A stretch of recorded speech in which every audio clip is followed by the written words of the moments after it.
Сәлем менің YouTube оқырмандарым. Мен бүгін шоколадты жаңғақты торттың жасалуын көрсетпекшімін. Сонымен менімен бірге видеоның соңына шейін көріп, менің каналыма тіркеліп, қоңыраушаны басып қойсаңыздар, біріншілерден болып көресіздер. Ол үшін ең алдымен 5 жұмыртқаның сарысына 200 грамм шекерді қосып, жақсылап миксерлеймін. Енді сол 5 жұмыртқаның ағына және де 100 грамм шекерден қосып, оны жақсылап миксерлеп дайындап қоямын.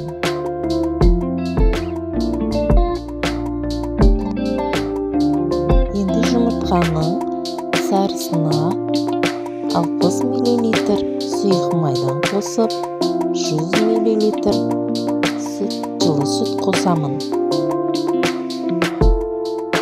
Осының бәрін жақсылап миксерлеп алып, енді оның үстіне електен өткізіп, ұнды және де какаоны разрыхлителден қосып, әуелі жақсылап араластырып аламыз.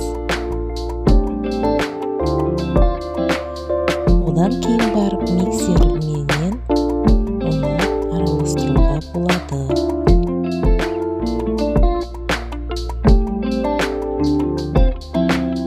Енді осы қоспаға жұмыртқаның ағынан болған қоспаны қасықпенен жайлап араластырамыз. Қыздырып, май жағылған табаға құйып, 3 корж пісіріп алдым. Осы 3 коржымыз суығанша енді дайындаймын.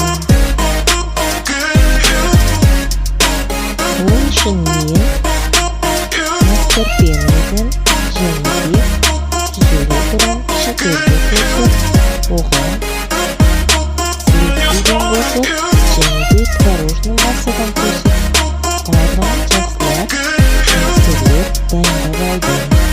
Енді корждың біріншісін қойып, оған кремді қойып жақтым. Екінші коржды қойып,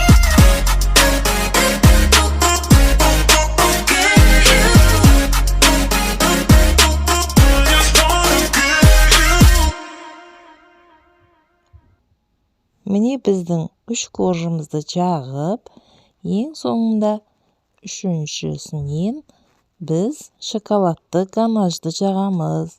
Шоколадты ганажымызды жылтырап әдемі шығу үшін, оған мен 2 ас қасықтай сұйық майдан қостым.